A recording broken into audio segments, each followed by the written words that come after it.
It is for us, the living. It is for us, the living. But it's the plight of individual boys and girls which worries me most. Too often, our children don't get the education they need, the education they deserve. Anti-gay, Donald Trump, go away! Racist, sexist, anti-gay, Donald Trump! Children who need to be taught to respect traditional moral values are being taught that they have an inalienable right to be gay. All of those children are being cheated of a sound start in life. Yes, cheated. It is for us.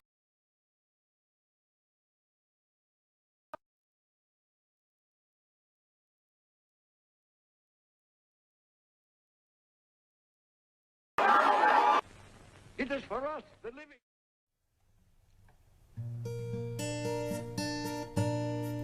Come thou fount of every blessing, tune my heart to sing thy grace. Streams of mercy never ceasing, call for songs of loudest praise.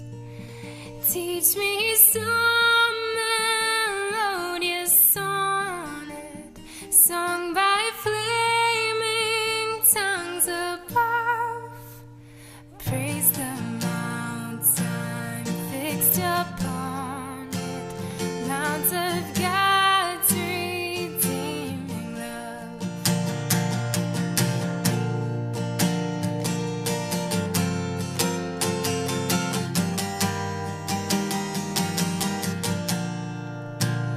Here I raise my Ebenezer, hither by thy help I come, and I hope by thy good pleasure safely to arrive at home.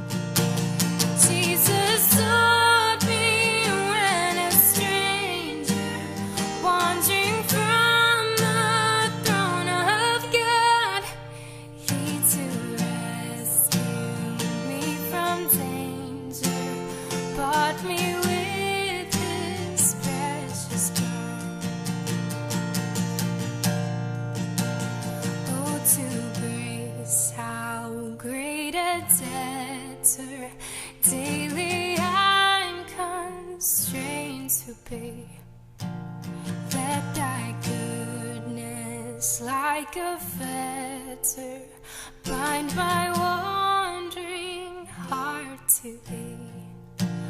Prone to wander, Lord, I feel it. Prone to leave the God I love. Here's my heart, Lord, take and seal it. Seal it for thy courts above.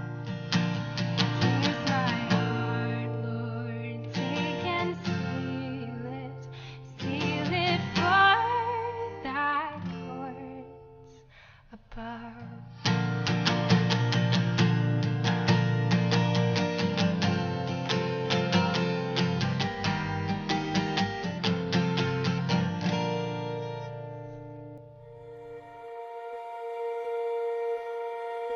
Silent night, holy night, all is calm, all is bright.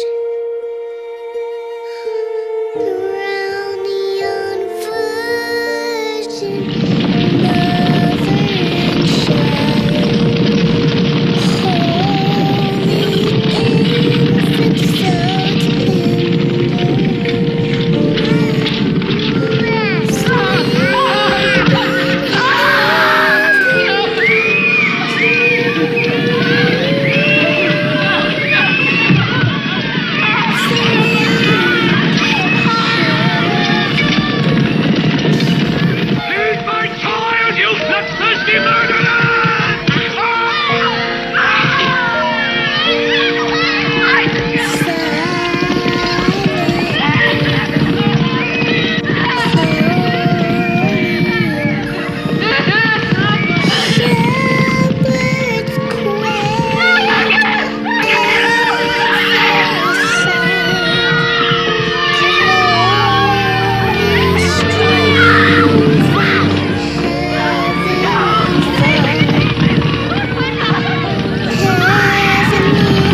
It is for us, the living. It is for us, the living. But it's the plight of individual boys and girls which worries me most. Us, the living.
It is for us, the living. Left earlier, she was marching up and down the flag and pulling it out, showing it to the Trump protesters.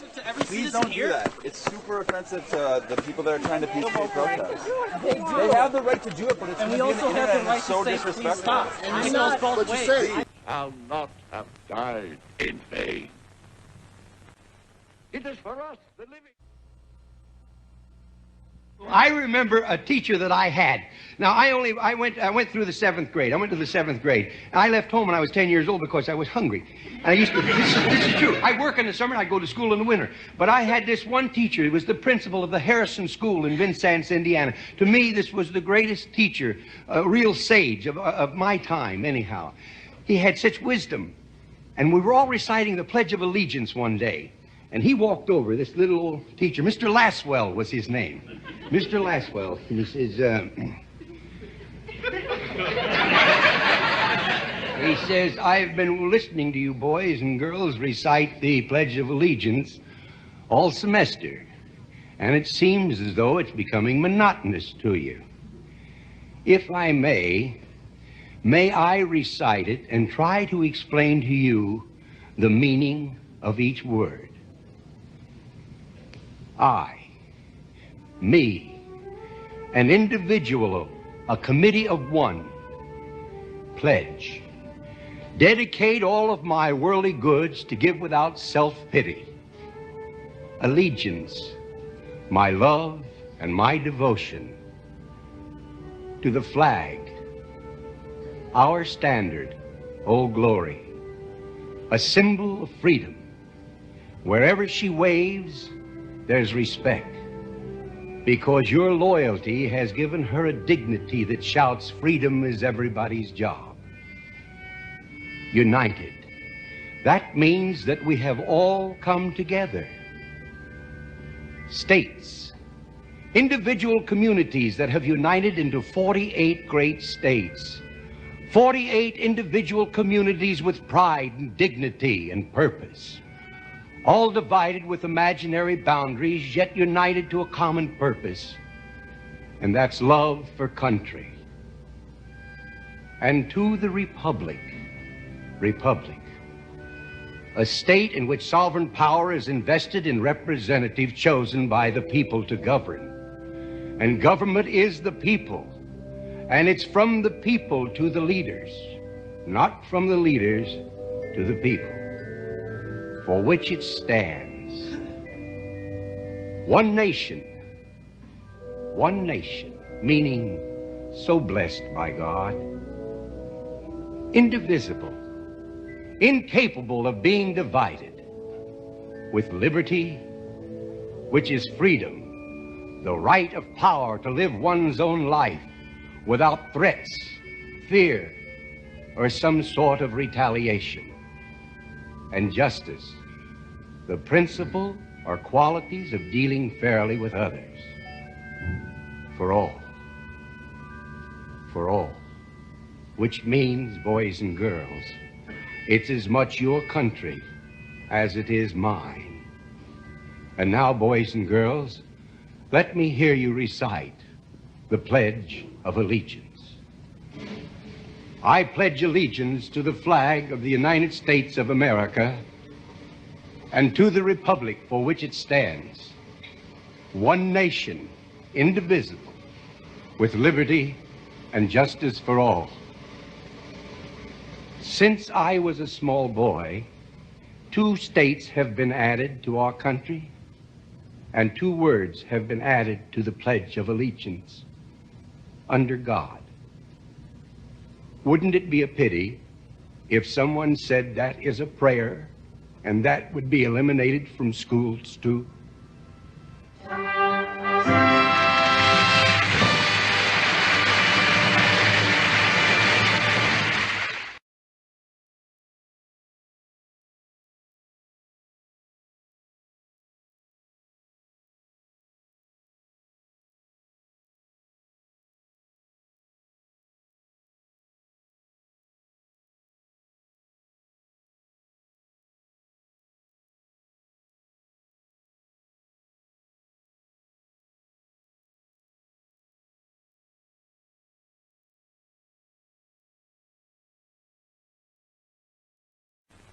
It is for us, the living. Recently, we had a flare-up in Georgia because some protesters were trampling on the flag. They were, right? They were very upset about what's going on and what the United States is doing, so they decided to walk all over the flag. Now, I don't like this kind of protest. Never liked it, but it's a free country. They can do anything they like, and so there they are walking on the flag. Well, someone else didn't like the protest, and so on that whole freedom thing. Her name is Michelle Manhart. She's actually a veteran of the U.S. Air Force, and she got livid over this. Now, her past with the American flag is awesome. Wait till you see that. But before we get to that, let me show you how upset she got about this protest. She grabbed their flag, and this is what happened next. That's not true. Actually, it is. Actually, it is. Anytime it's been torn or ripped, it needs to be properly disposed of. So we're going to take care of that.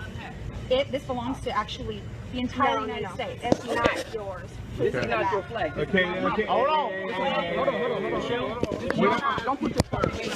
Michelle. Sir, she's committing a crime. Officer, she's committing a crime. You in violation. No, it's not how it works. It's okay though. You don't know.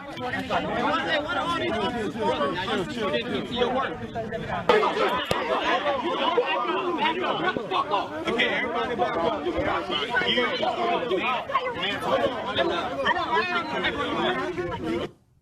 Now, she's clearly in the wrong, and that's why the officers decided she's got to give the flag back. It's their flag. She goes, no, it belongs to the entirety of the United States. But first of all, that makes no sense. That's not how property works.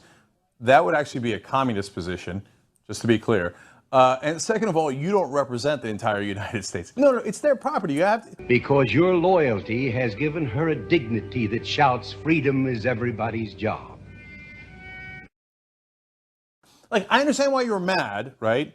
But okay, you made your point, now you got to give their property back, and that's what the cops think. And she's simply not going to do it. So then this bit of fun madness ensues.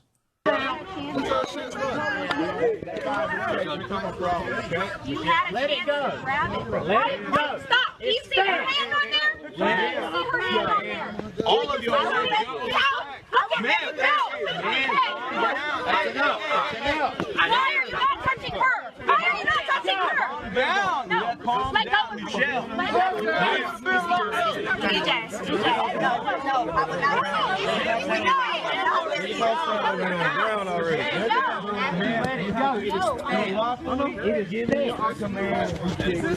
I'm sorry, what'd you say?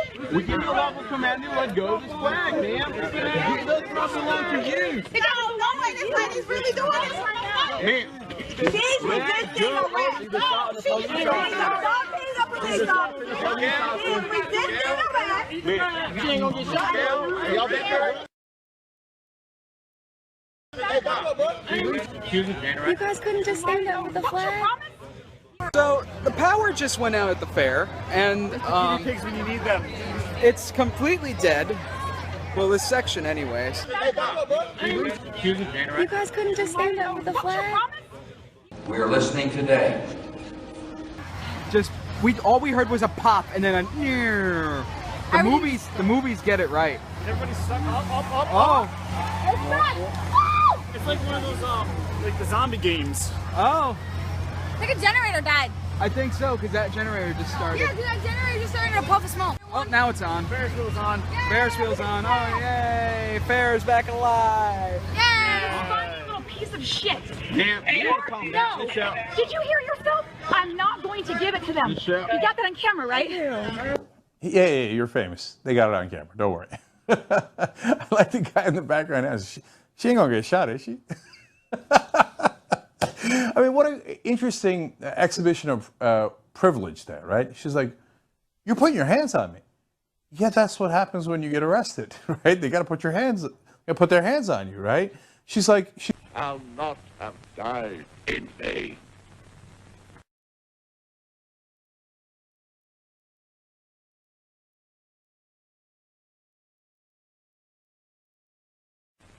It is for us, the living.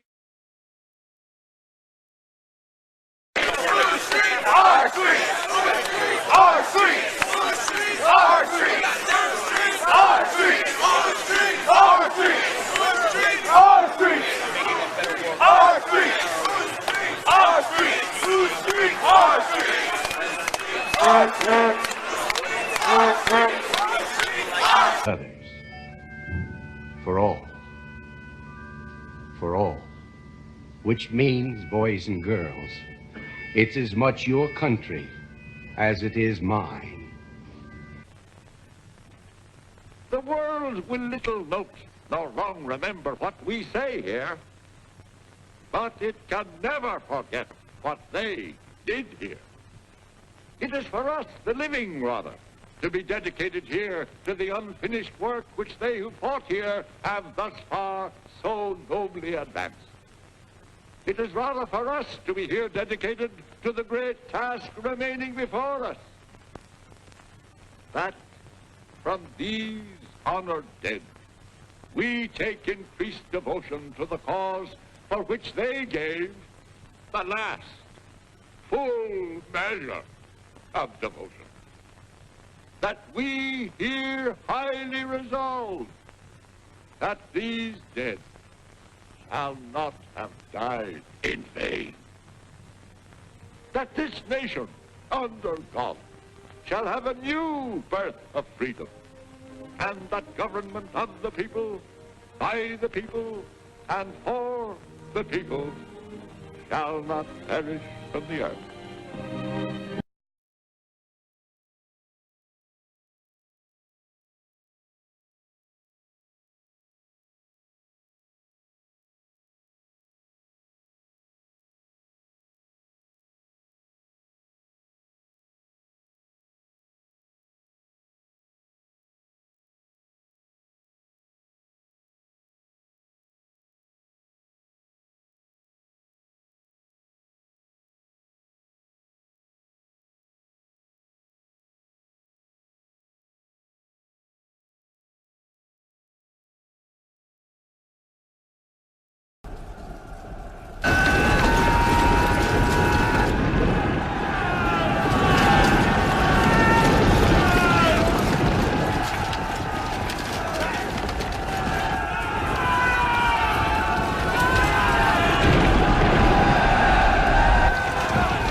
this body down, and must my trembling spirit fly into a world unknown, a land of deepest shade, unpierced by human thought, the dreary regions of the dead, where all things are forgot. Soon as from earth I go, what will become of me? Eternal happiness or woe must then my portion be. Waked by the trumpet sound, I from my grave shall rise and see the judge with glory crowned, and see the flaming skies, and see the judge with glory crowned, and see the flaming skies.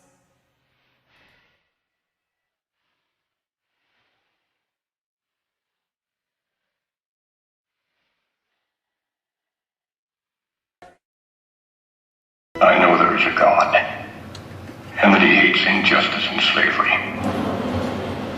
I see the storm coming. I know his hand is in it. If he has a place, work for me. And I think he has. I believe I'm ready. I am nothing. But truth is everything. And with God's help, I shall not fail.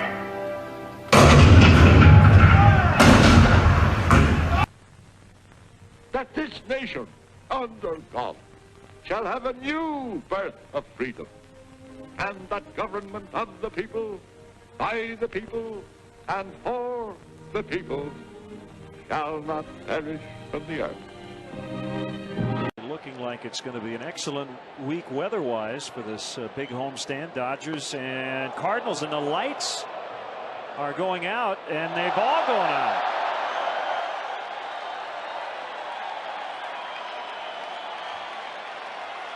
A power outage here at Wrigley Field as DeWitt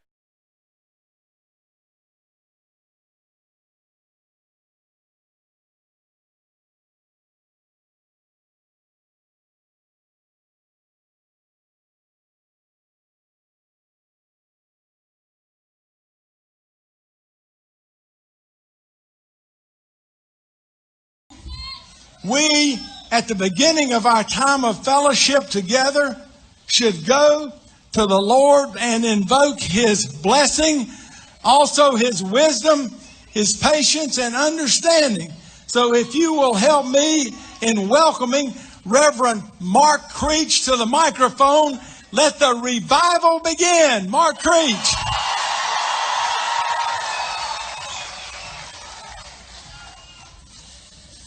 Let's pray together.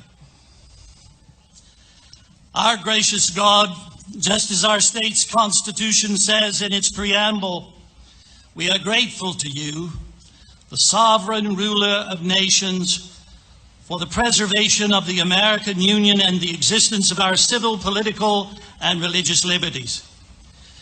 We acknowledge our dependence upon you for the continuance of these blessings to us and our posterity.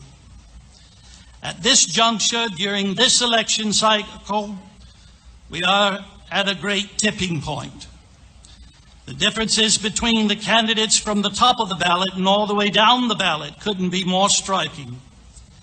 We will choose between those who represent different answers to questions of fundamental moral and political import. We will become a nation that moves closer to recognizing and enforcing respect for the sanctity of human life at every stage, or we will move further away from it. We will protect and preserve the First and Second Amendments, or we will possibly render them null and void by the misguided notions of political correctness. We will be a nation of borders, or we will undermine our own sovereignty by failing to deal effectively with the issue of illegal immigration.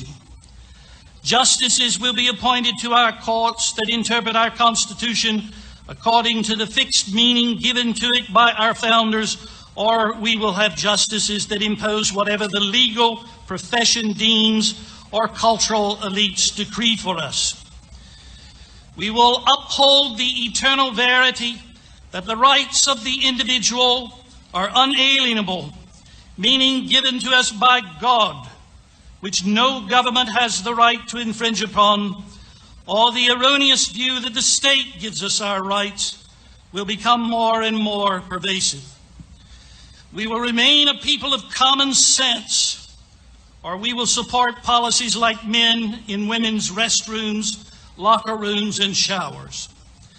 Lord, may we not fail to recognize the urgency of our choices at this moment in history. What will be decided on November the 8th could not only set the course for the rest of our lives, but also that of our children and grandchildren for many years to come. It may even decide whether we can keep the republic handed down to us by our forefathers and defended in blood. Here in this place today, we rally in support of those who are not without their flaws, but we trust our patriots.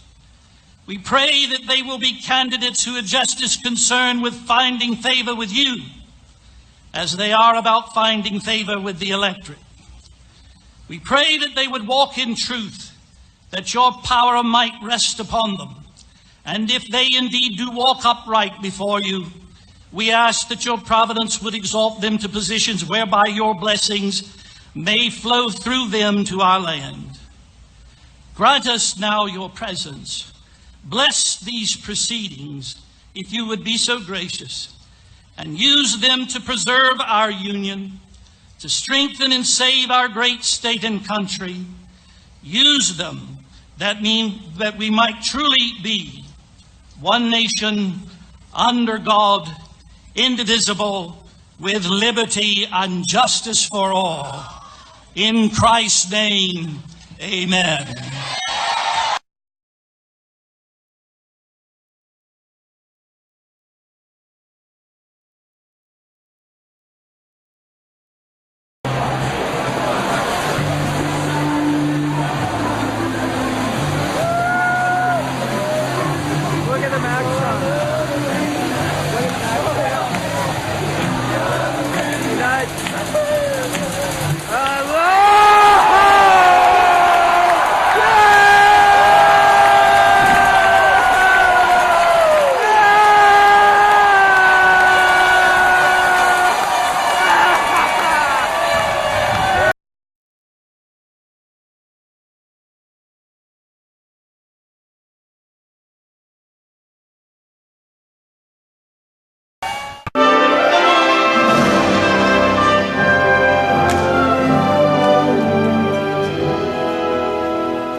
We hold these truths to be self-evident, that all men are created equal, that they are endowed by their Creator with certain inalienable rights, that among these are life, liberty, and the pursuit of happiness.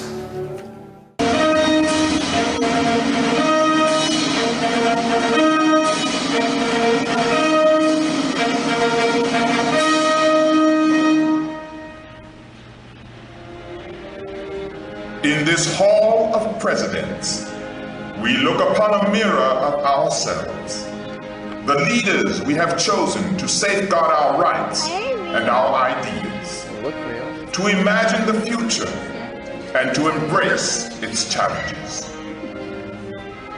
Ladies and gentlemen, the Presidents of the United States. George Washington, John Adams, Thomas Jefferson, James Madison, James Monroe, John Quincy Adams, Andrew Jackson, Martin Van Buren, William Henry Harrison, John Tyler, James K. Polk, Zachary Taylor, Miller Fillmore, Franklin Pierce, James Buchanan, Abraham Lincoln, Andrew Johnson, Ulysses S. Grant, Rutherford B. Hayes, James A. Garfield, Chester A. Arthur, Grover Cleveland, Benjamin Harrison, William McKinley, Theodore Roosevelt, William H. Taft, Woodrow Wilson, Warren G. Harding, Calvin Coolidge, Herbert Hoover, Franklin D. Roosevelt, Harry S. Truman, Dwight D. Eisenhower, John F. Kennedy, Lyndon B. Johnson, Richard M. Nixon, Gerald R. Ford, Jimmy Carter, Ronald Reagan, George Bush, Bill Clinton, and the current President of the United States, George W. Bush.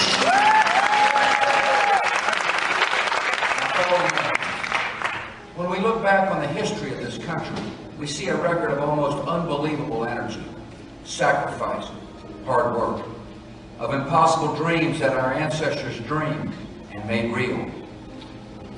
We see injustice, too, that weighs on our hearts even today.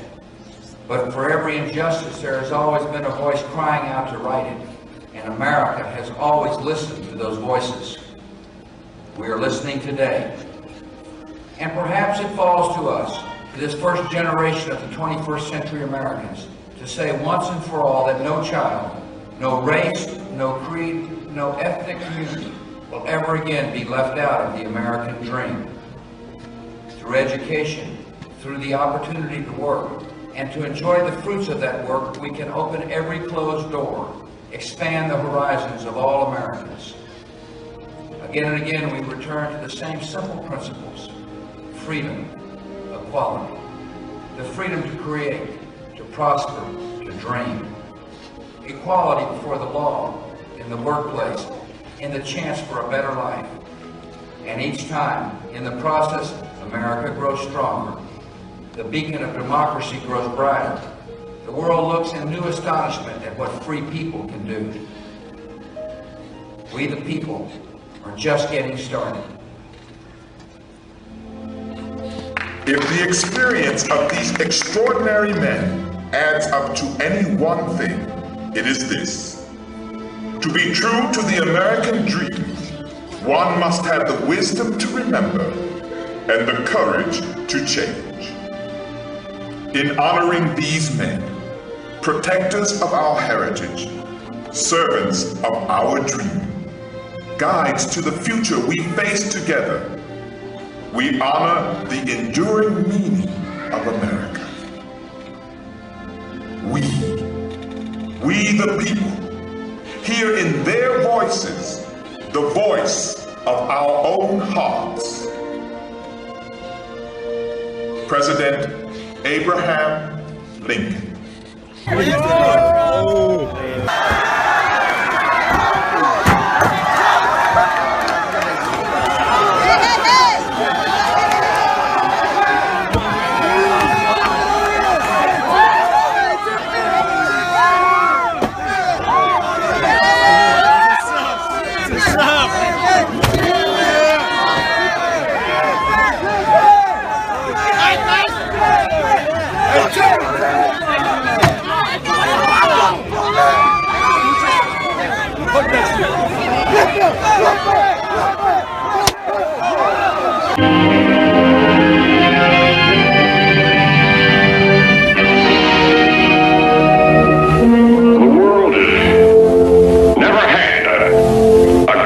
Definition of the word liberty. The American people just now are much in want of one. We all declare for liberty, but in using the same word, we do not all mean the same thing. What constitutes the bulwark of our liberty and independence? It is not our frowning battlements, our bristling seacoasts. These are not our reliance against tyranny. Our reliance is in the love of liberty, which God has planted in our bosom.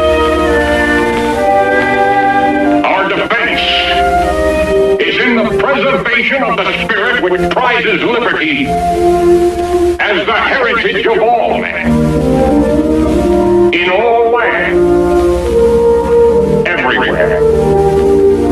Destroy this spirit, and you have planted the seeds of despotism around your own door. At what point shall we expect the approach of danger? By what means shall we fortify against it? Shall we expect some transatlantic military giant to step the ocean and crush us at a blow?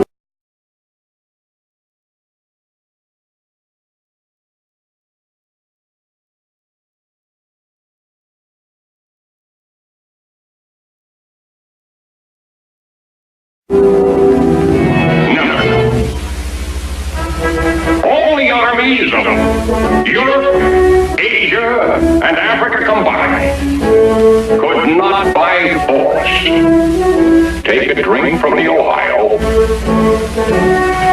or make a track on the Blue Ridge in a trial of 1,000 years. At what point, then, is the approach of danger to be expected? That if it ever reaches, it must spring from amongst us. This is a Donald Trump butt plug. The seeds of despotism around your own door come from abroad. As a nation of free men, we must live through all time. Or die by suicide. Let reverence for the law be breathed by every American mother to the lisping babe that prattles on her lap. Let it be taught in the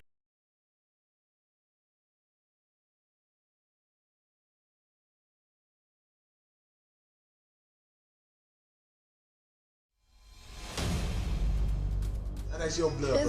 Now take this out, folks. Cut this. Yo, bro, great. Cut now. Quiet. No, cause I got my blood. This is disturbing video of a man with a mental disability that cops say was gagged and tortured for everyone to see on Facebook Live. But it was sick. It still amazes me how you still see things that you just shouldn't. Chicago police say 4 teenagers, 2 women and 2 men whose names have not yet been released, are responsible. The man, who is an acquaintance of one of the suspects, was reported missing and believed to be with them for 24 to 48 hours, according to police. It's quite a possibility it is a kidnapping, and that's certainly one of the charges we'll be seeking if it turns out to be that. Cops believe the victim was eventually let go.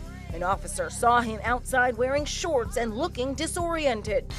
Smack his ass again. Smack him again. Smack like a little girl, boy. You gotta give him that pimp smack, shorty. Investigators are looking into whether this violence, recorded for 30 minutes, now taken off social media, was a hate crime. One of the suspects can be heard screaming this. Donald Trump. White people, boy. The victim was taken to the hospital and has been released, though cops say he's traumatized. Charges are expected soon. For InsideEdition.com, I'm Lee Sheps. Let reverence for the law be breathed by every American mother to the lisping babe that prattles on her lap. Let it be taught in the schools, in the seminaries, and in the colleges. Let it be written in primers, in spelling books and almanacs. And in short, let it become the political religion of the nation. And let the old and the young, the rich and the poor, the grave and the gay,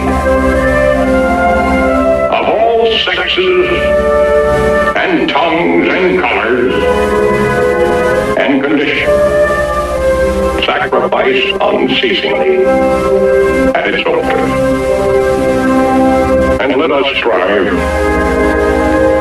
to deserve, as far as mortals may, the continued care of divine providence, trusting that in future national emergencies, He will not fail to provide us the instruments of safety and security. Let us have faith that right makes right. And in that faith, let us to the end dare to do our duty as we understand it.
For us, the living.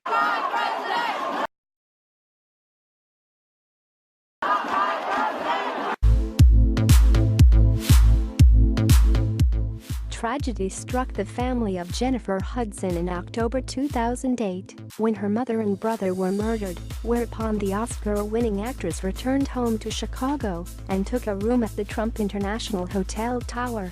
Donald Trump offered up a hotel suite to Hudson and her family and picked up their tab for their stay. In 1991, during Operation Desert Storm, 200 Marines were stranded after their flights back to America were canceled due to logistical errors. Thousands of miles from home, they were stranded and helpless. That's when Donald Trump came to the rescue. Trump flew them all home at no cost. 10-year-old Meghan was born with brittle bone disease and was unable to walk when she appeared on the Maury Povich show with her mother. During the show, Donald Trump called in to speak to her and gave Maury a large check to give her to help with her medical expenses. To have a very special check. And when we talk about Donald Trump, when he gives out checks, we're not talking chump change here. This is big time money. So, look at that. You know how much that's for? You get all those zeros right?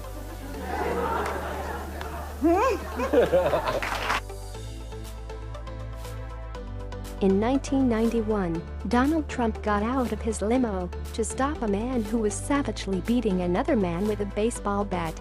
Eyewitnesses confirmed the account. Trump apparently did not talk publicly about this until contacted by a local news team. Witnesses said Trump, with Marla Maples tugging at his arm to try to stop him, leapt from his black stretch limousine during the Manhattan assault. All of a sudden, a big long limousine pulls up on an angle, and Donald Trump pops out with a blonde, the witness said. There was a guy with a bat hitting a guy over the head, and Trump yelled, "Put that bat down." "What are you doing?" The guy dropped the bat, came over and started talking to him. Trump said, "The guy with the bat looked at me, and I said, 'Look, you've got to stop this. Put down the bat.' I guess he recognized me because he said, 'Mr. Trump, I didn't do anything wrong.' I said, 'How could you not do anything wrong when you're whacking a guy with a bat?' Then he ran away." Trump only left the scene after he saw a man who appeared to be a doctor treating the victim and heard that an ambulance was on its way. Darnell Barton, 37, was driving the Buffalo Metro bus October 18 when he noticed a woman had climbed the guardrail on the overpass above the Skyhawkwater Expressway. He stopped the bus, which was filled with high school students, approached the woman, and asked her if she needed help. "That's when I went and put my arms around her," Barton later told the Associated Press. "I felt like, if she looked down at that traffic one more time, it might be it." The woman allowed Barton to lift her back over the guardrail, and a corrections officer who was driving behind the bus waited with her until authorities arrived. When Donald Trump heard about this, he decided to send the man $10,000 for his good deed, writing on Twitter, "The bus driver who saved the woman from jumping off the bridge was really cool, great guy. I'm going to send him $10,000, he deserves it." It is for us, the living. Trump, you're being faulted for a tone allegedly encouraging violence. You are, in the views of many of your fellow Republicans, making things worse, inciting, encouraging violence. It didn't happen at every rally he has. His rallies are violent. You know they violent. It's everywhere.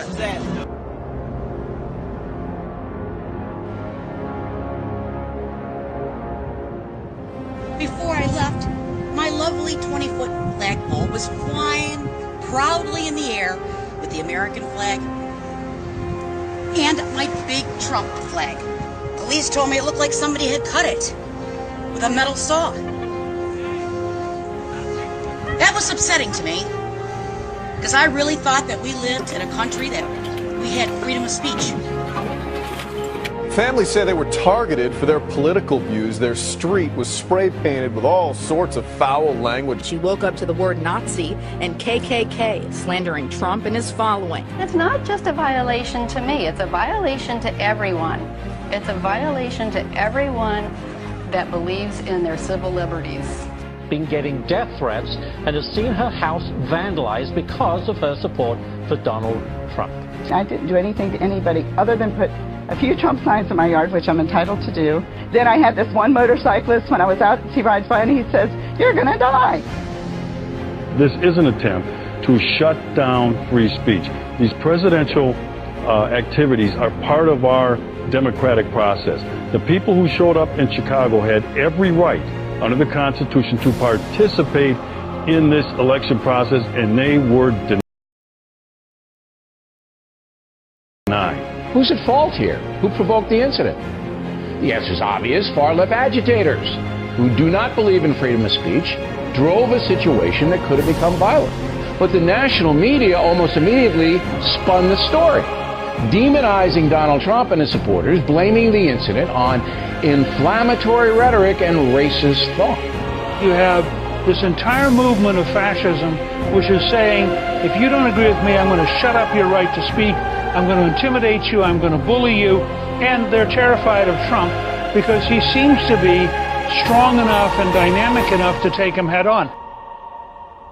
Mr. Trump just arrived in Chicago and after meeting with law enforcement has determined that for the safety of all the tens of thousands of people that have gathered in and around the arena, tonight's rally will be postponed until another day. Thank you very much for your attendance and please go in peace. We shall sit down. We shall sit down. We shall sit down. We shall sit down. We shall sit down. We shall sit down. Nobody delights in this. This is a very sad scene that we're seeing. This is supposed to be American democracy in action. Instead, what we're seeing is just total chaos. These are rebellions, and they're brought on by riot starters who show up at these things to create chaos. This is a threat to ordered liberty in the United States of America. These are anarchists. They advocate violence and chaos in the name of virtue, so you can't amp it down. Look, the people who show up at the Trump rallies or anybody else's rally, they're not asking for trouble. They didn't start this stuff. They're not advocating for violence, and I'm not either. But I'm not going to back down, and I don't expect them to back down either. For people to blame this on Donald Trump is way out of bounds. Why you gotta call everybody racist? Fuck your grandmother, fuck your uncle. Oh yeah. Hey, that sounds racist. You incestual piece of shit. You incestual piece of shit. It's racist. Look at some of the rhetoric and the language used by Mrs. Bill Clinton and Bernie Sanders at their rallies and at their debates, how they attack the police, they stoke up racial animosity. The President of the United States is the one that created this division.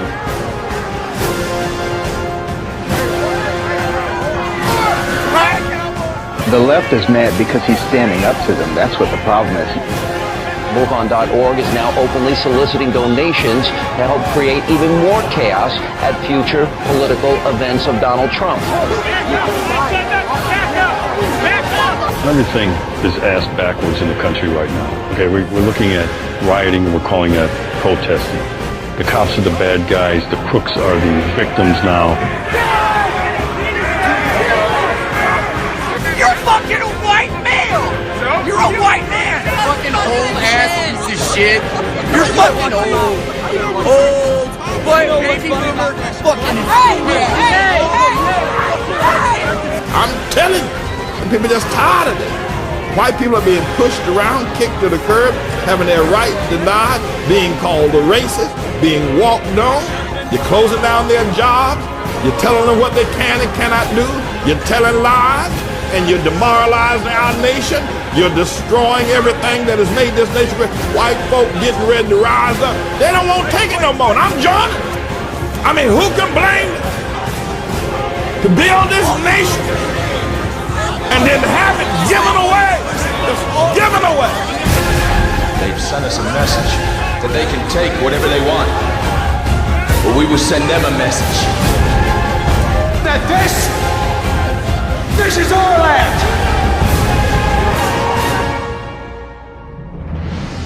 Don't back down to these bullies and these goons. Have your voice heard as well. So the numbers are on your side.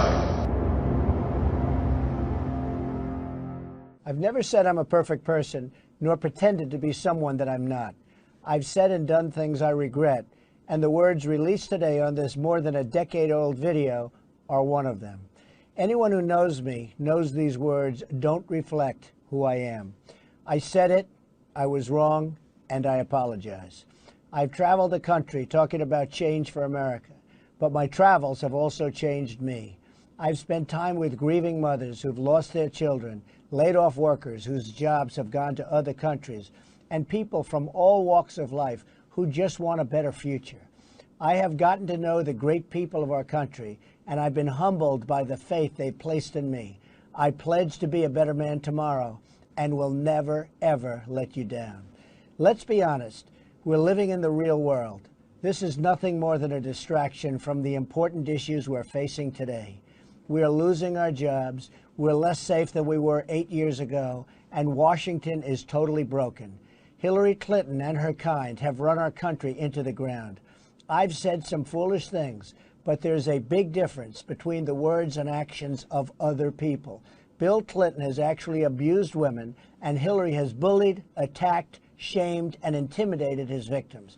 We will discuss this more in the coming days. See you at the debate on Sunday. It is for us, the living...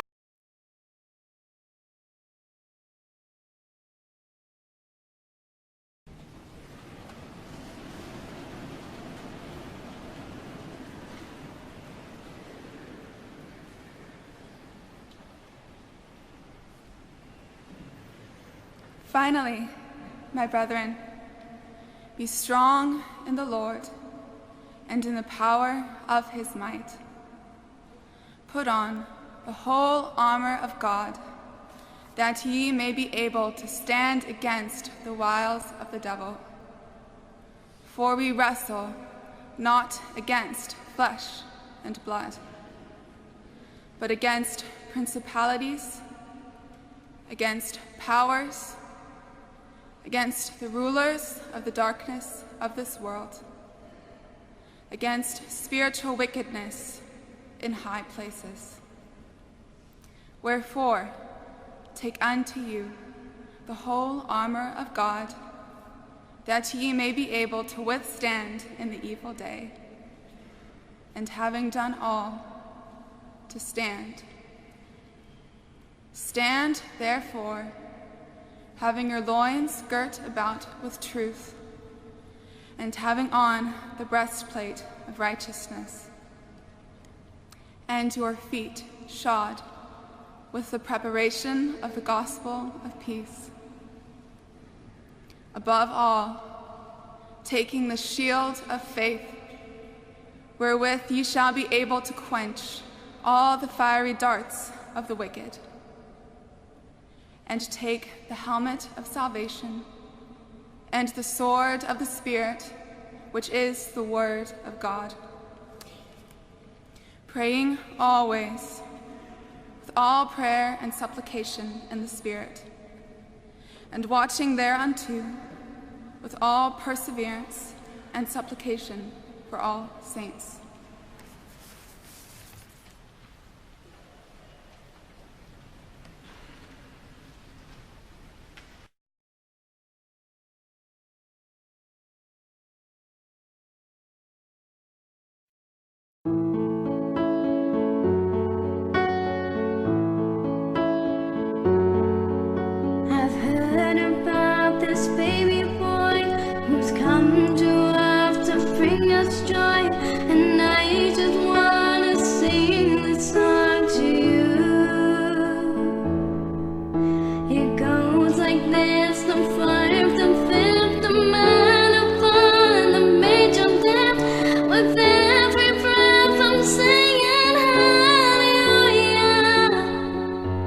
Hallelujah.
The shepherds left their flocks by night to see this baby arrive tonight.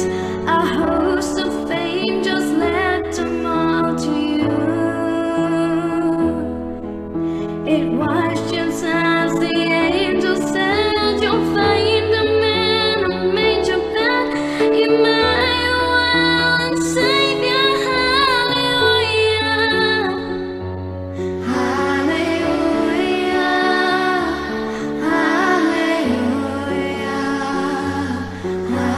hallelujah, hallelujah.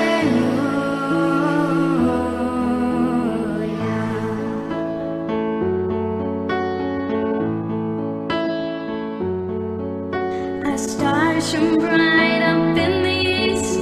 To Bethlehem the wise men free came many miles and journey long for you.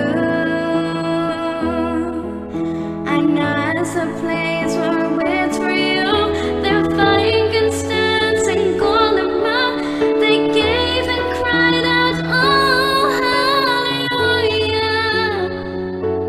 hallelujah, hallelujah, hallelujah.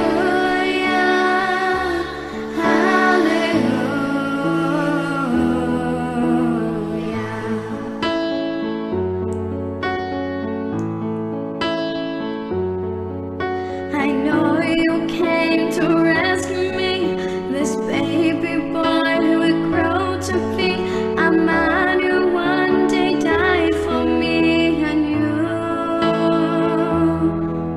My sins were dry, the nails in you, that rugged cross was my cross too. Still every breath was drawn with hallelujah, hallelujah, hallelujah,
It is for us, the living.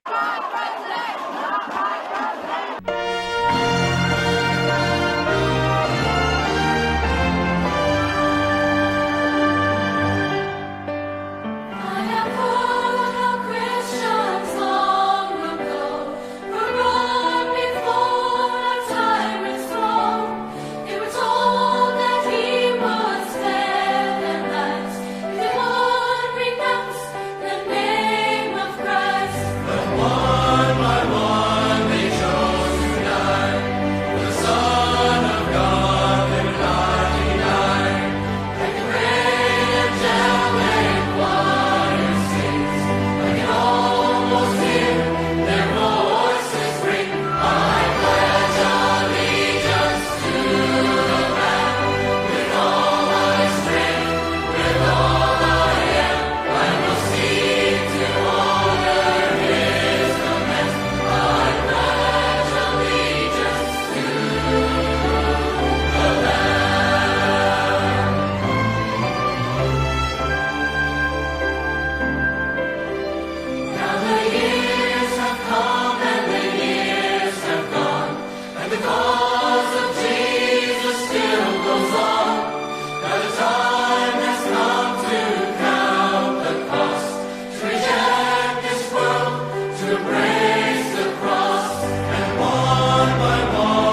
Lord and Savior? I do. All right, Grandpa, let's go. I baptize you in the name of the Father, the Son, and the Holy Spirit. There you baptism. Raise the walking years of life, brother. Chrissy, you coming? Come on, young lady. This is exciting. All right, girl.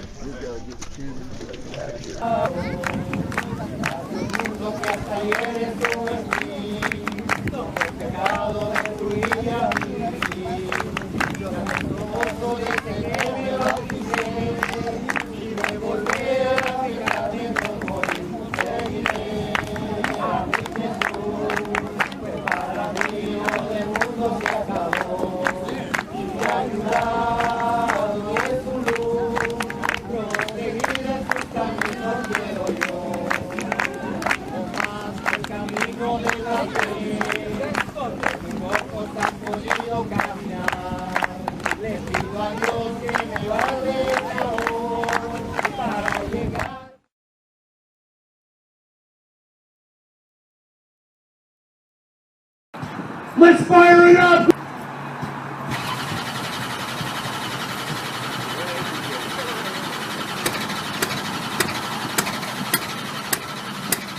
What?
Probably all of these demonstrations, protests. We had an unusual one today on both coasts involving high school kids, largely, who were let out of school, most of them way too young, certainly not of age 18, all to protest what would be a move on Mr. Trump to go after these so-called sanctuary cities or protection zones that would allow illegals to stay in this country.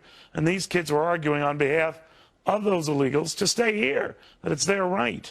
Well, of course, that is not the case, but it just shows that part of what the president was saying is respect the election, respect what... Orange County tonight, a political firestorm over Donald Trump's election.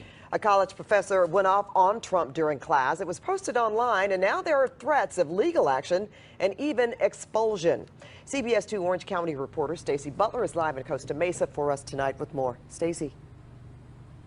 Pat and Jeff, she called the Trump election an act of terrorism. Well, the young Republicans here at Orange Coast College posted it online. Now, union reps and lawyers are battling it out.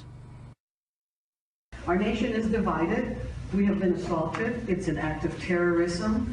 One of the most frightening things for me and most people in my life is that the people committing the assault are among us. That's Orange Coast College professor Olga Perez Stable-Cox lashing out at Donald Trump in her human sexuality class. One student was so offended by the political speech he recorded it with his cell phone.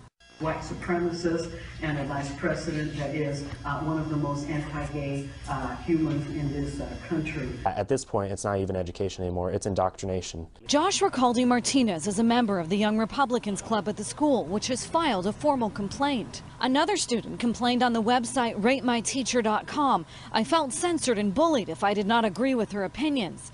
Political opinions she shared in depth with the class.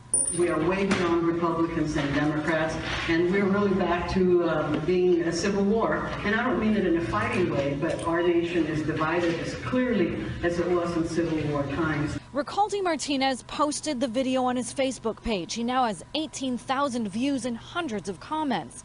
Tonight, the Professors Union posted a warning on his page. It condemned the student who recorded the video, saying, "This is an illegal recording without the permission of the instructor. The student will be identified and may be facing legal action." But they wanted it to be known so that way maybe we would get scared and take down the video. But to the union, I want to say we're not going to be doing that. The unions are acting like thugs, like bullies themselves. Attorney Sean Steele, who is also the Republican National Committee man from California, volunteered to represent the Young Republicans. He says the student who shot the video is afraid he could be suspended or expelled with just 1 week left in the semester. Every student knows that if you stand up to your professor, 90% of the time the professor is going to punish you. I spoke with the president of the college here earlier today. He couldn't go on camera, he says, because this is still under investigation. But he did tell me that the college encourages discourse about current events with students and faculty when they're in context. I also called the teacher as well as her union representative. I didn't hear back from either one. Back to you guys. But I am sure disgusted with the fact that you just have no respect for anybody, including yourself. And wearing this doesn't make you wonderful. Well, let's not go there, but you know what? It says be obedient, doesn't it? And you are not being obedient. Wait, you say trust is... You are not being obedient. That's all I'm saying. That's a little crossing. We wish it's trust. You are not being obedient by not listening to the teacher. I don't care who it is up here. Hey, ma'am, that's kind of disrespectful to touch his cross like that. No, you can't. Yeah, tell me that I'm not being a good Christian. I didn't say that. I said you implied it, and that's not okay. It's never okay to tell someone that they're being a good Christian. I didn't say that. Only God can say you're not being obedient. No, she said.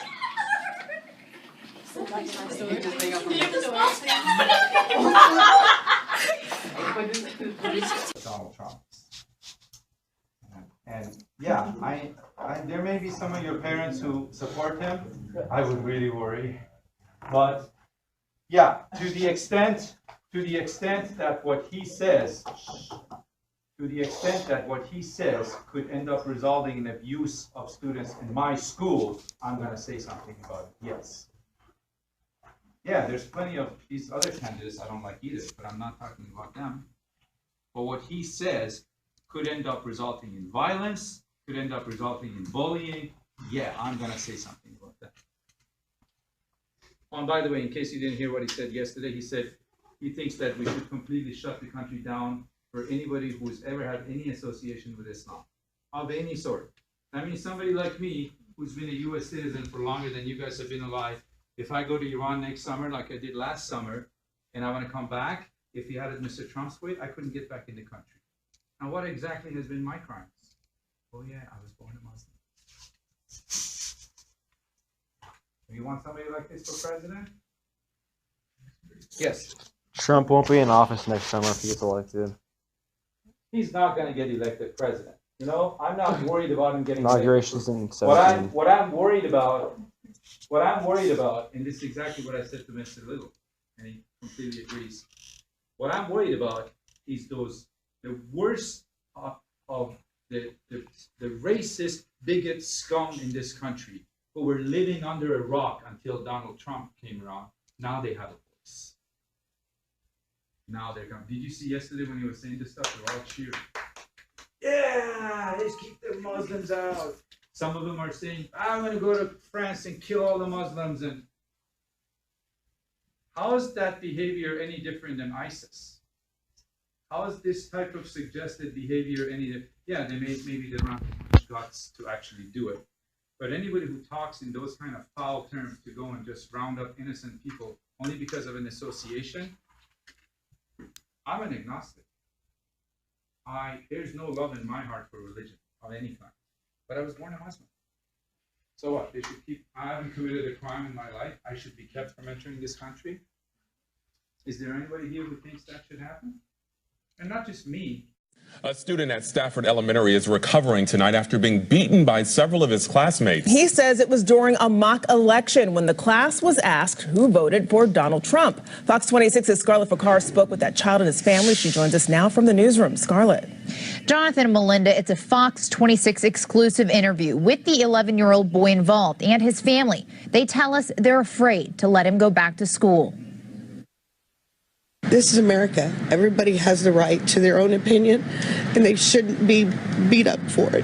But just a day after Donald Trump was elected president, that's exactly what happened to an 11-year-old boy at Stafford Elementary School. These boys decided to ask the classroom who voted for Donald Trump, because a few weeks ago they made a mock election for the president.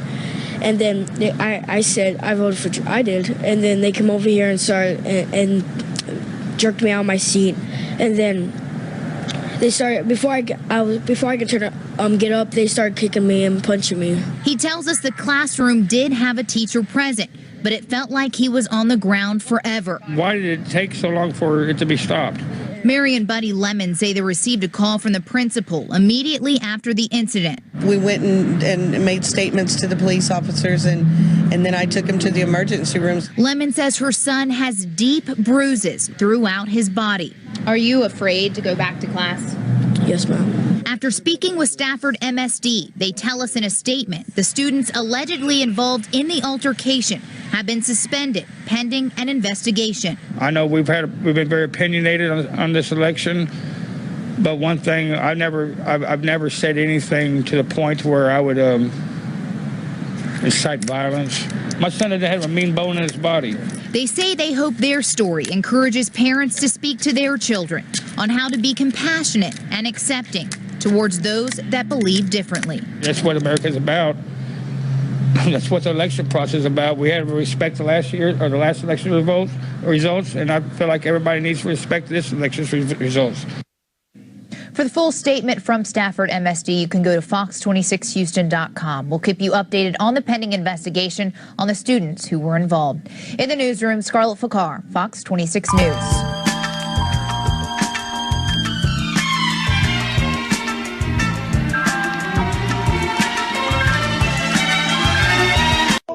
You can write about this to whoever you want. I'm not writing about this for anything. I'm just correcting you. Academic freedom. Apparently, you have the kind of medieval mindset that you don't even understand what that entails. Yeah. I don't think criticizing a mainstream political candidate is academic freedom. We can call and just get this guy out of here. I'm not gonna be able to teach. This is nonsense. Yeah, that's not. You can write to the dean. You can write whoever you want. Okay.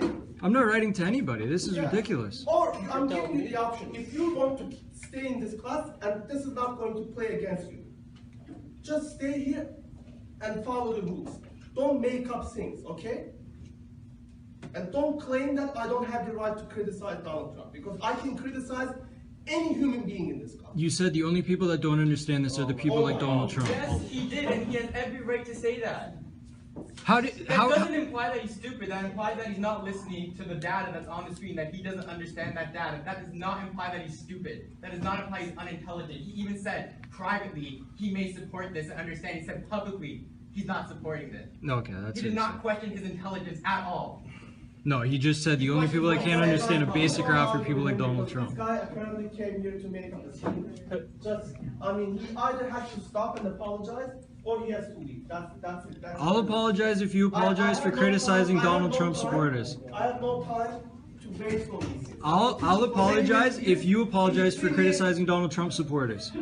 Oh my God. The other thing too is that Donald Trump supporters are completely worthy of criticism. So in a classroom that people pay anywhere, especially in a classroom. Really, especially in a classroom. You understand that? Because you're paying $1,000 in tuition, that doesn't make you a boss. I'm not saying I'm a boss. I just thought that was insulting. Precisely those things. I'm just saying I thought that was insulting. You have to get out of here right now, because I'm not going to teach this course with you here. Okay? Well, I guess you're not teaching the course then, because I paid money to be here, so. Thank you. The only person who used the word stupid is him. He said that I was stupid for sharing the data and not understanding it, that he was more qualified. That alone is enough for me to get rid of you. Because there's a thing You just called said you're not academic qualified to integrity, teach okay? that. There's a thing called academic integrity. What does academic integrity have to do with this? I'm the teacher. Yeah, you are the teacher, so you should be professional enough not to insult a whole group of people. It's not about not liking you. Outraged parents say at first they didn't believe a teacher would mistreat a student. Their son is a special needs child, and they say what he needs is help and encouragement, not what you're about to see. Don't call me special. What? Oh my God, Clark. Dude, what are you here for? What does the title on the front of that school say? Bedford Special Education. Don't call me special. What would you like me to call you, Jules? Normal? Just don't call me special. In Sewell, New Jersey, a Bank Bridge Regional High School special needs teacher caught on camera by one of his students. Nobody gives a 15-year-old Julio Artuz says nearly every day his teacher bullied him right in front of his classmates. It's horrible. But he says no one believed him, not even his family. So he captured the teacher on his cell phone to show his parents. Don't call me special. All right, what's going to happen? I'm just telling you, don't call me special. I'll say whatever I want to say. You don't like it? Oh, well. I was appalled by what was going on. I don't appreciate my son being called out of school. When I get out of this school, you ain't going to be calling me special now. What are you going to do, dude? You know what? I will kick your ass here in the common until I'm 80 years old. Don't threaten. What are you going to do? What are you going to do? Going to get shot or shot me? Like I'm scared. You said when you get out of school, you're going to do something. What are you going to do? No, I didn't. What are you going to do? Get in my face. You didn't say that? You didn't say when you get out of face. school, you're going to do something? I didn't know. I said when I get out of this school, what you going to say then?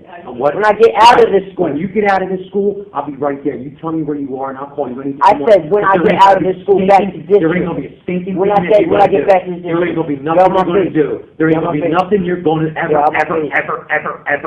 do. How does it make you feel, though, inside? I mean, do you feel bad about yourself, or? It makes me feel like I'm trash. You ain't going to do a thing. So we showed the video to attorney David Arnold, who specializes in representing special needs students. Well, that's truly disappointing. Arnold says the teacher is sending the wrong message to his students. The only thing that this child is learning at this point is that, you know, violent behavior is the answer.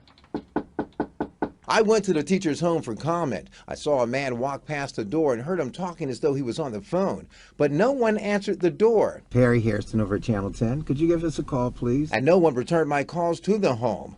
School officials wouldn't go on camera, but the school did issue this statement. In part, it reads, quote, "This incident is under investigation. The school district takes all bullying allegations seriously." It goes on to read, "The teacher is on paid administrative leave pending the outcome of the investigation." Who cares that you're special? No more.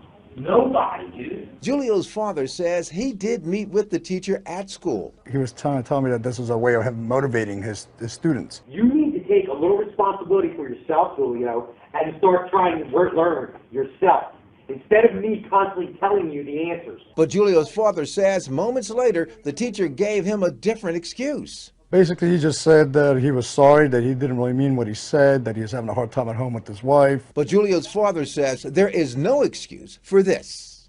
What would you like me to call you, Jules? Normal? Just don't call me special. School officials say the teacher remains on administrative leave pending Board of Education action this coming Wednesday. Of course, the NBC 10 investigators will stay on top of the story and bring you the latest. For the investigators, Harry Hairston, NBC 10 News.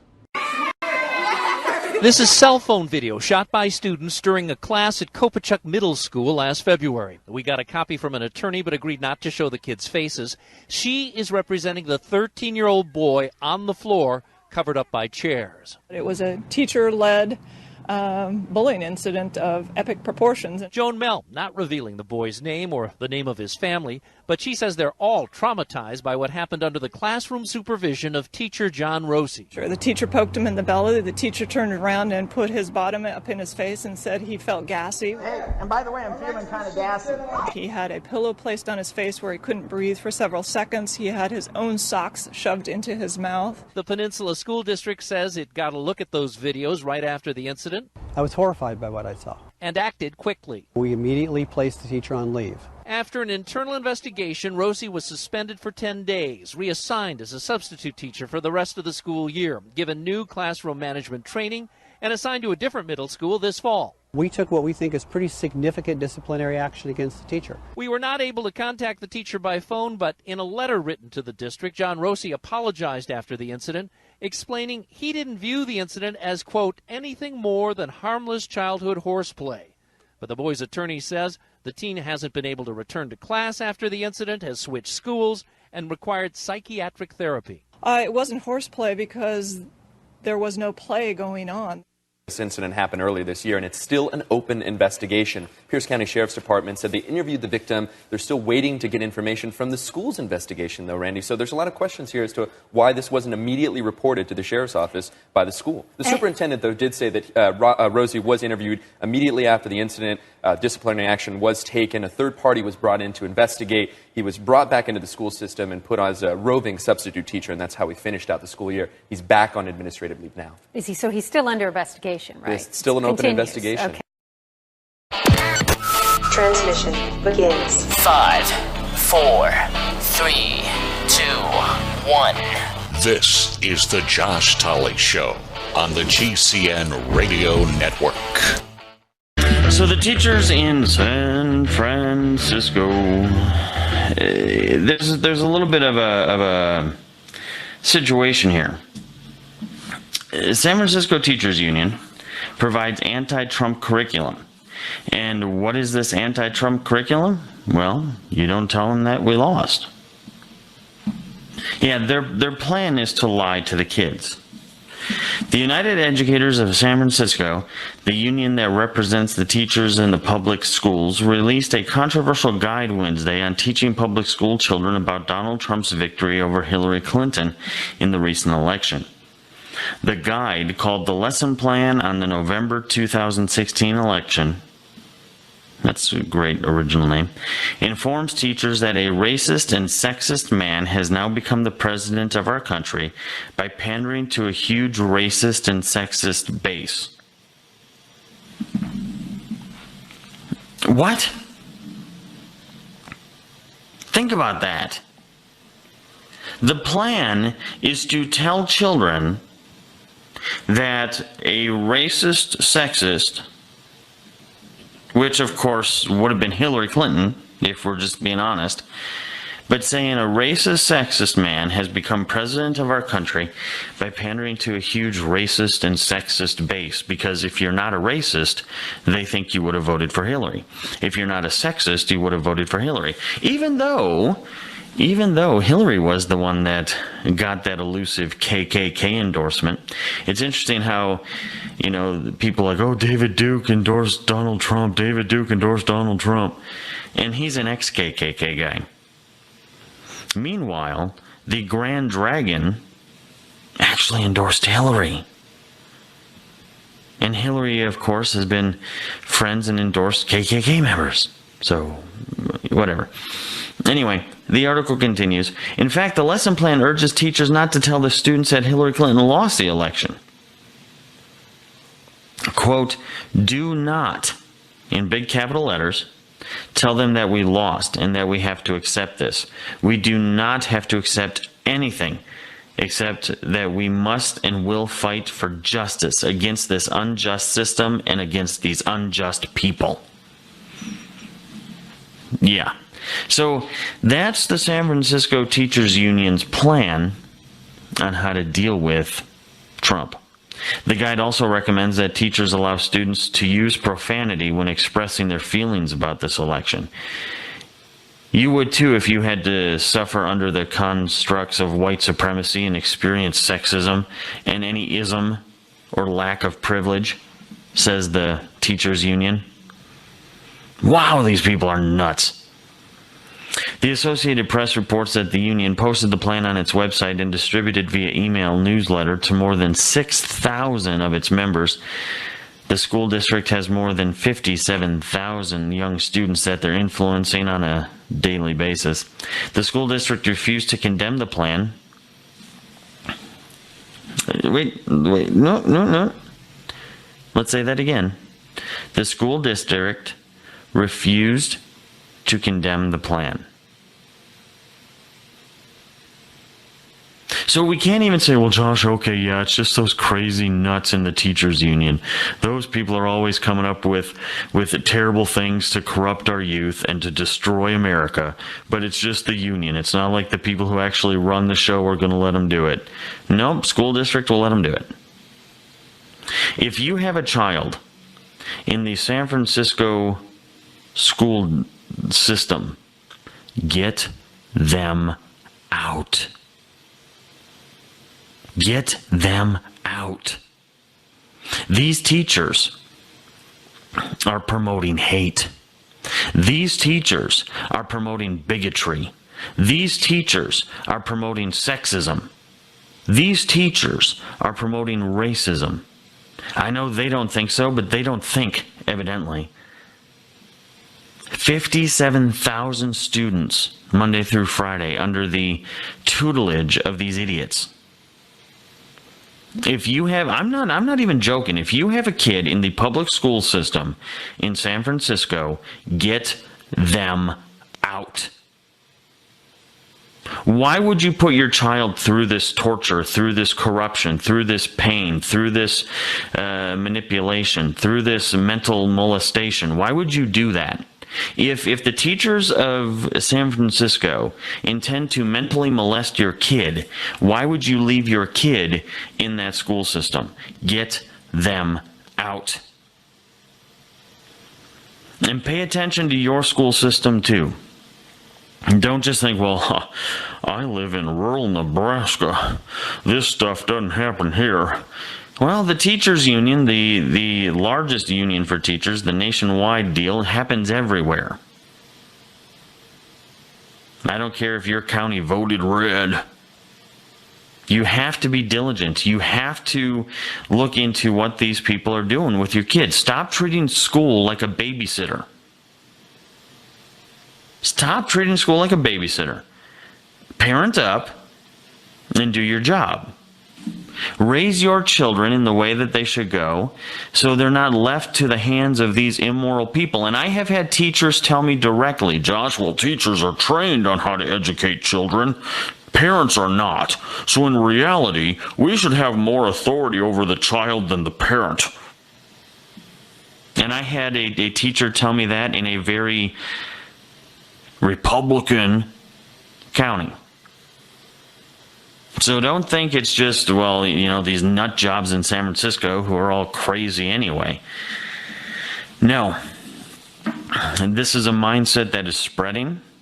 It's spreading fast, and it's being promoted to spread, and there's tons of money behind it from terrible unions that are terrible to their members. There are a lot of terrible unions. Don't let this idea that, well, there's a union involved, so somehow it's holy or solidarity, brother. No, a lot of these unions have been compromised. They've been infiltrated. This is an attempt to mentally molest your kid. And if the parents of San Francisco stand by for this, shame on all of you. You are all just as guilty. If there is not a call right now for parents in San Francisco to go to these school teachers, to go to these union meetings, to go to the school board meetings and protest and demand these people are removed from office. Removed from office. Because think about this, folks. They're promoting straight up lying to your kids. Why would it be, well, maybe we should just correct their behavior and let them continue to teach. Just tell them that they shouldn't teach this. The fact that it was in their mind to lie, the fact that it was in their mind to lie about the sexism, the racism, and the win, that's enough to say, you know what? You should not be allowed to be around children. There should be a 500 feet restriction between you and any child. Because you're crazy and you intend to do the child harm. That is harm. That is absolutely harm. It might not be physical harm, but it's harm nonetheless, and they intend to do it. So you have no business being around any child ever. And of course they're going to wilt and weep. Oh, we just love the children. We just love the kids. That's why we're doing it. We hate to see that they're going to live in a world where somebody like Donald Trump is going to win and all of his supporters are racist, sexist too. We need to help the children. Folks, this is why we have to stop being an emotional driven country. We have to be a logical driven country that then knows where to pour its emotion. And if we don't figure that out real fast, and I mean real fast, this country is going to die, regardless of who's in the White House. Regardless. So make sure you do the right thing today. Get your kids out of public schools. Get them back where they're supposed to be, becoming educated, social children. We've covered that on a...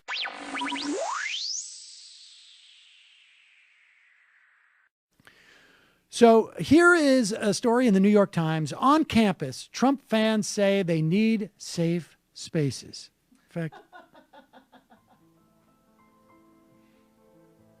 Amanda D. I'm not going to use her last name, even though the Times has, because I'm so worried about her facing possible criticism. Oh.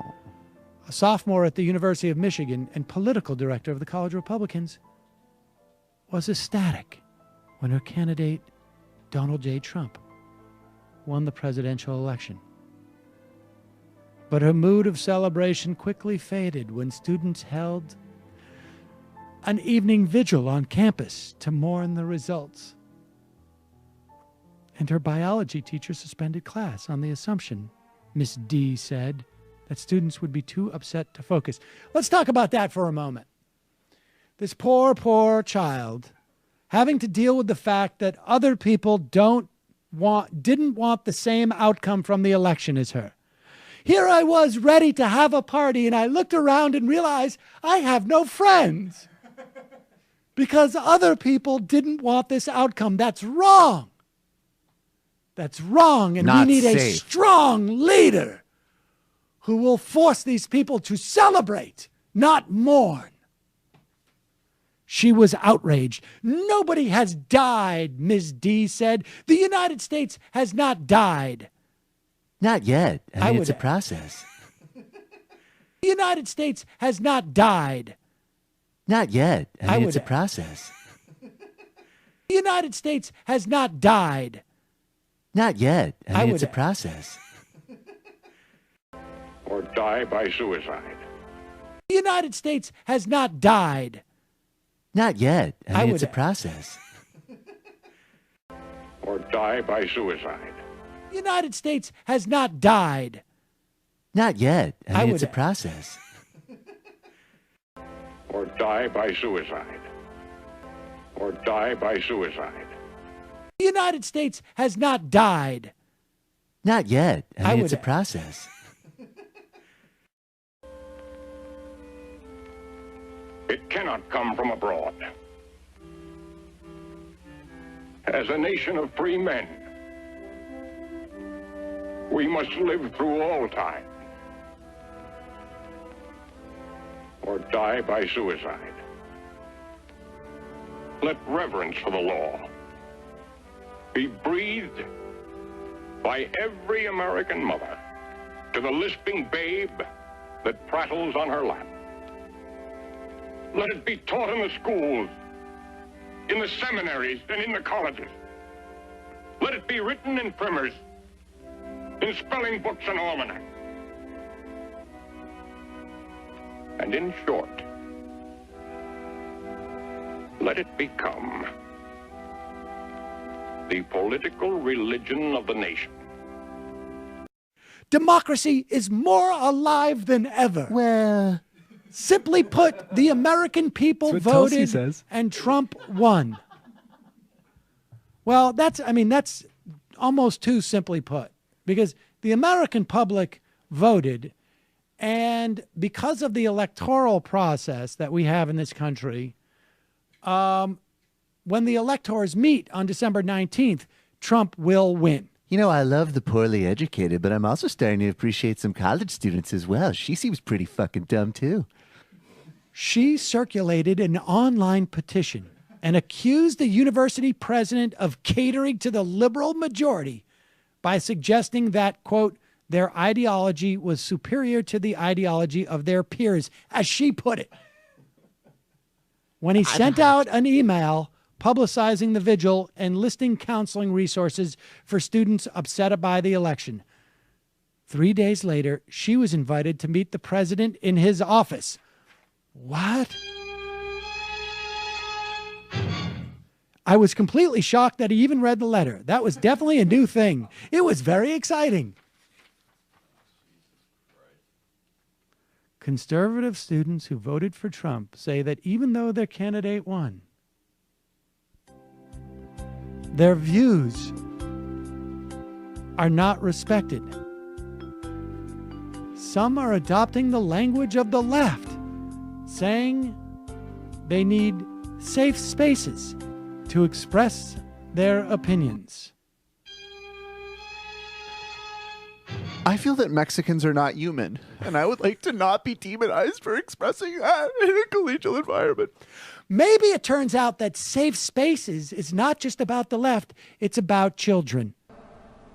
For we wrestle not against flesh and blood, but against principalities, against powers, against the rulers of the darkness of this world, against spiritual wickedness in high places. Wherefore, take unto you the whole armor of God, that ye may be able to withstand in the evil day, and having done all, to stand. Stand, therefore, having your loins girt about with truth, and having on the breastplate of righteousness, and your feet shod with the preparation of the gospel of peace. Above all, taking the shield of faith, wherewith ye shall be able to quench all the fiery darts of the wicked, and take the helmet of salvation and the sword of the Spirit, which is the word of God, praying always with all prayer and supplication in the Spirit, and watching thereunto with all perseverance and supplication for all saints.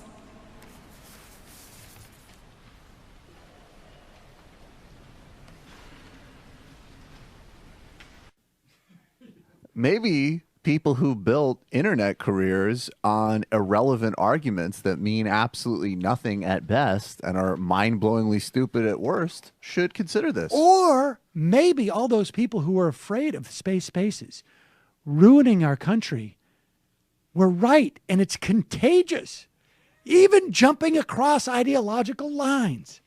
But this is the best part.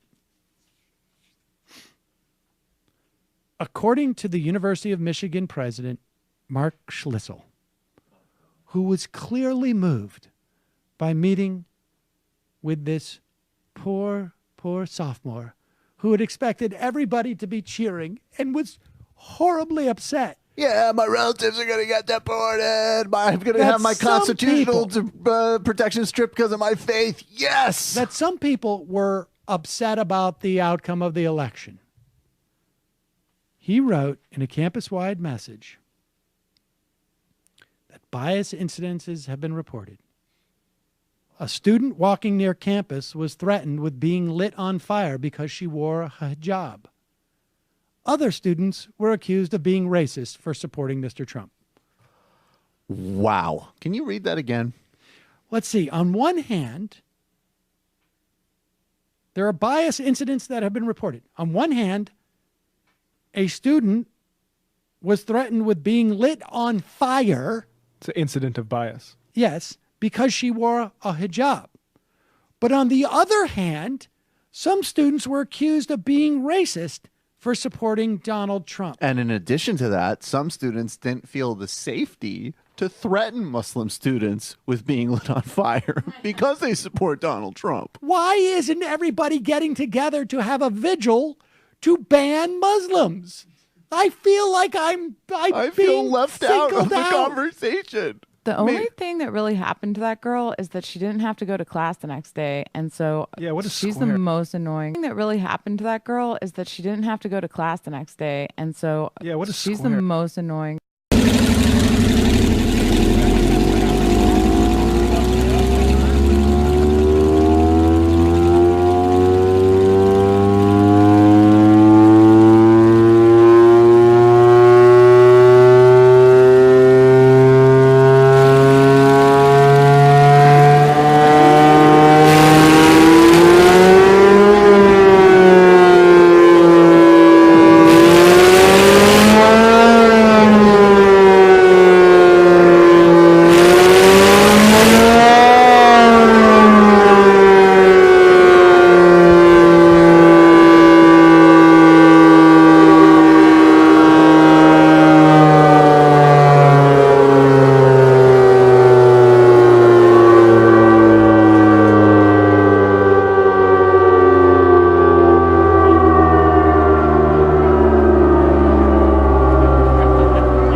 She's the most annoying. She's the most annoying.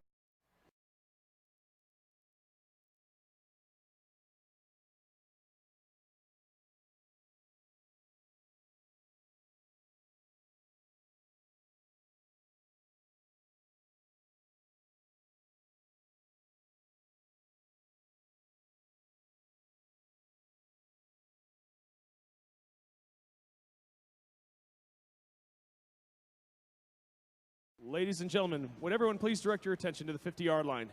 Tonight we honor young men and women from the Bay Area as they take their oath of enlistment prior to departing for basic training with the Army, Navy, Marine Corps, and Air Force. Captain Tony Laird, United States Navy, Department Head for the Cal Berkeley Military Affairs Department, representing Cal ROTC, will give the oath. The mustering adjutant is Ensign Jia Zhang, a 2008 Cal graduate. This ceremony dates back to the Revolutionary War, where all military personnel, regardless of rank, were required to swear allegiance to America and to defend its soil. These men and women are now taking the oath to enlist in the military and join the long line of Americans who have fought to defend their country. Ladies and gentlemen, please rise for the oath ceremony.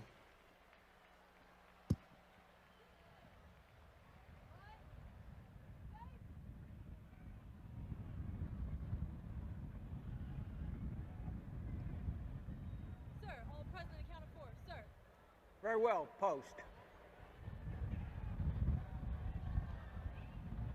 Ladies and gentlemen, as we recite the oath of enlistment into the armed forces of the United States tonight, I ask that you pay particular attention to the words that we say. We take these words very seriously as they form the foundation upon which we base our service to our country. Thank you. Enlistees, please raise your right hand and repeat after me. I state your name. Do solemnly swear to support and defend the Constitution of the United States against all enemies, foreign and domestic, that I will bear true faith and allegiance to the same, and that I will obey all the orders of the President of the United States and the officers appointed over me, according to regulations and a uniform code of military justice. So help me God. Congratulations. Please, round of applause to our nation's newest sailors, Marines, airmen, and soldiers. Thank you very much, and thank you all for your support to the United States military.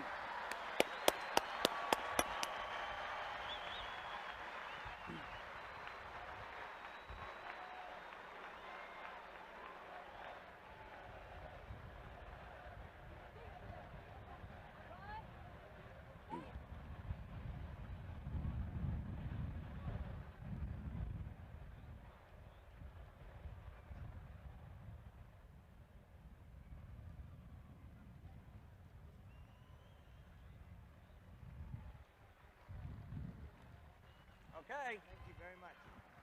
Thank you. He's going to take it out from me right now. Nice job.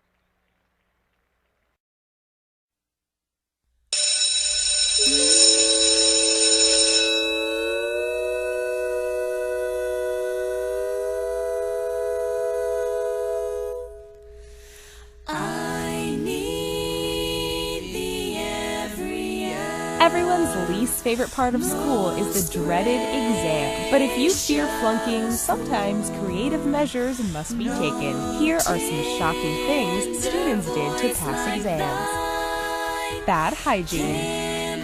In South Korea, students have been known to not shower come exam time. This is due to a superstition that says if you wash your hair before an exam, you wash all of the knowledge out. This may seem rather gross and trivial, but it is a common practice for South Korean students. And no one's going to be getting close enough to cheat, that's for sure.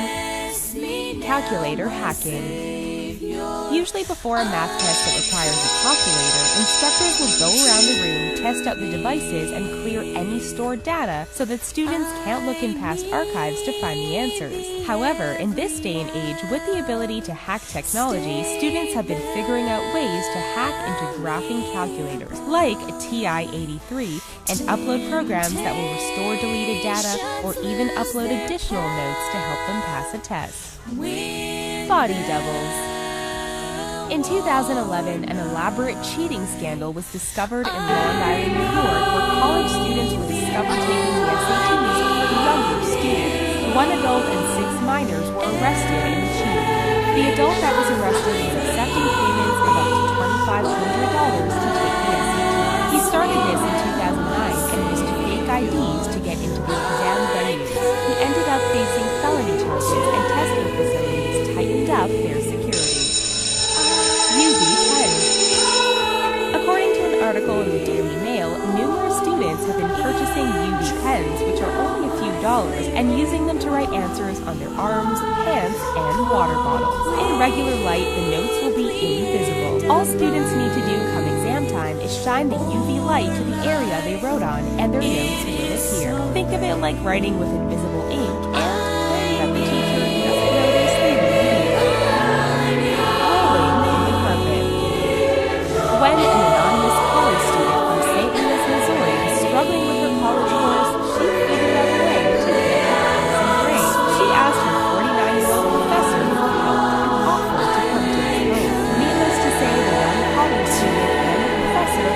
ended up rolling around on his hurt, and the student's grades magically improved. Their affair continued, but unfortunately for the student, old professor made her continue to learn, or he wouldn't give her a passing final grade.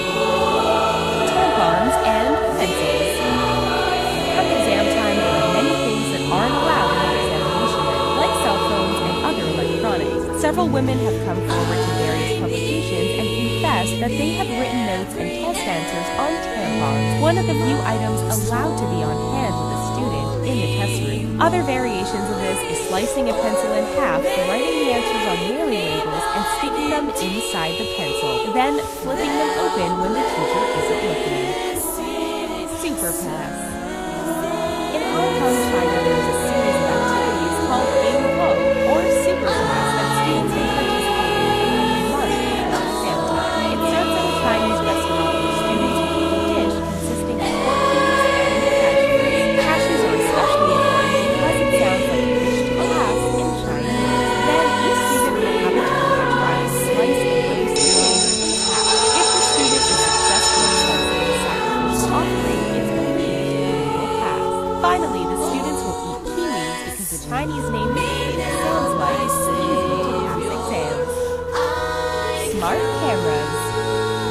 This story sounds like it's straight from a spy movie. Students in Thailand were caught taking photos of exam questions with smart cameras in their eyeglasses. The photos would then be sent to an unknown person who would then research the answer and send it back to the student's smartwatch. Other students around the world have tried the same technique, but some were caught because they forgot to silence their watches when the exam started. Cheating for a visa. In 2015, the United States Department of Justice intervened after 15 Chinese individuals took exams such as the SATs and the test of English as a foreign language while posing as other Chinese individuals still in China. Each student was paid up to $6,000 and sent false passports with the names of the other students in China and inserted their photos. The reason behind this was that the students still in China wanted to study and go to college in the United States so they could get a visa. The scheme took place between 2011 and 2015. The situation went from an academic issue to an immigration issue really quickly. Boycott. Peter Frolick was a professor at Johns Hopkins University, and he was well known for grading on a curve. Whatever student got the highest score, their score would be considered an A, and so on and so forth. At the end of the fall term, students in Frolick's classes collectively decided to boycott the final so that the highest score would be 0. The boycott worked, and all of the students passed their final with an A. Frolick altered his grading policy after the incident. Have you ever done anything a little crazy to pass an exam? Let us know in the comments, and don't forget to study hard and earn those grades. Thank you for tuning in to The Richest, and don't forget to come see us again for more awesome videos daily. Thanks for watching.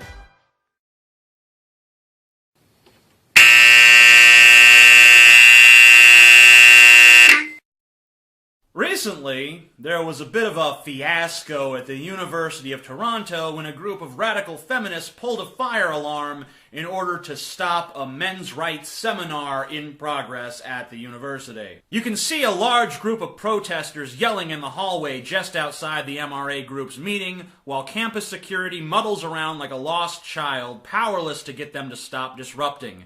The fire alarm then goes off, and the feminists cheer like banshees, ecstatic that they've used bully tactics to silence the opposing point of view.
It is for us, the living.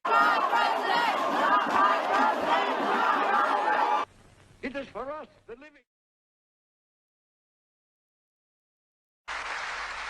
But it's the plight of individual boys and girls which worries me most.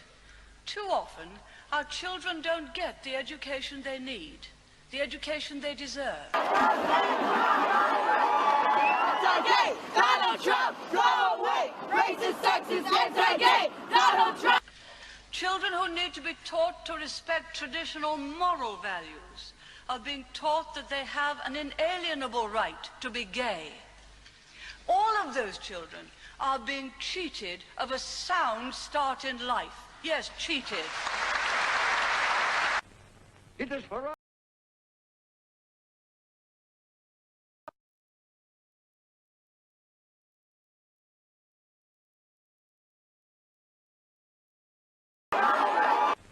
It is for us, the living.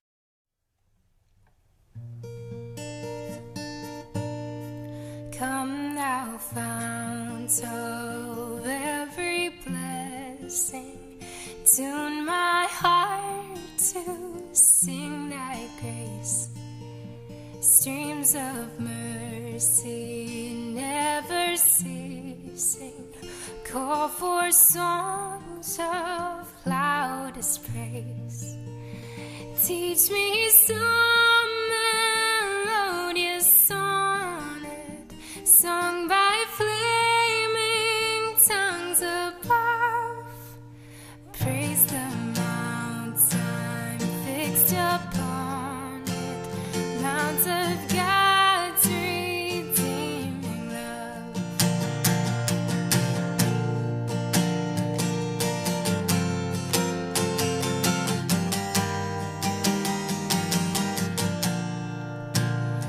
Here I raise my Ebenezer, hither by thy help I come, and I hope by thy good pleasure safely to arrive at home.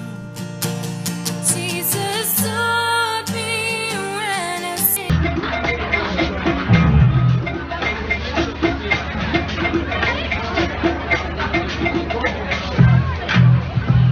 Ready to watch WT?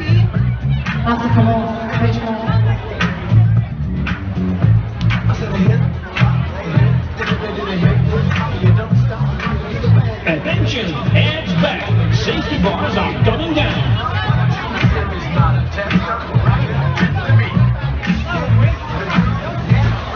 5, 4, 3, 2, 1,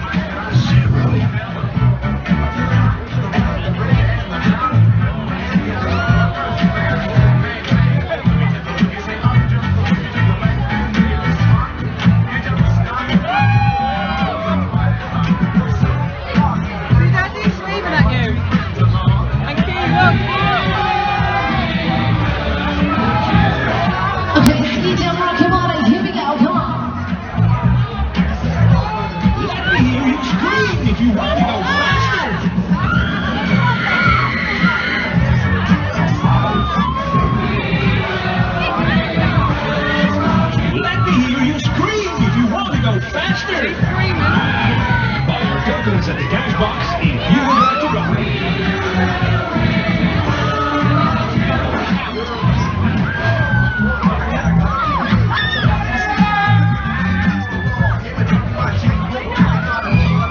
upside down.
Do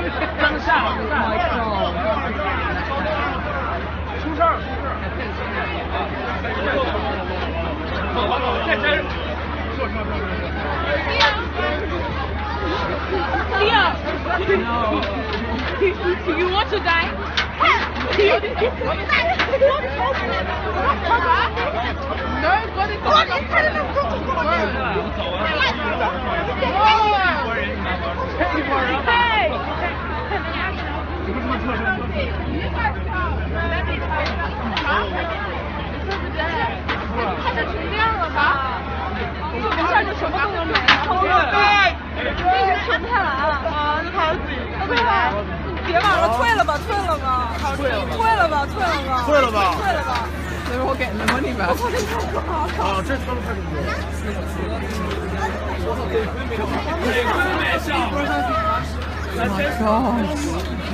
网络上来肯定是骂的。It's terrible. 这还是好的。Hang on, Daddy's coming now.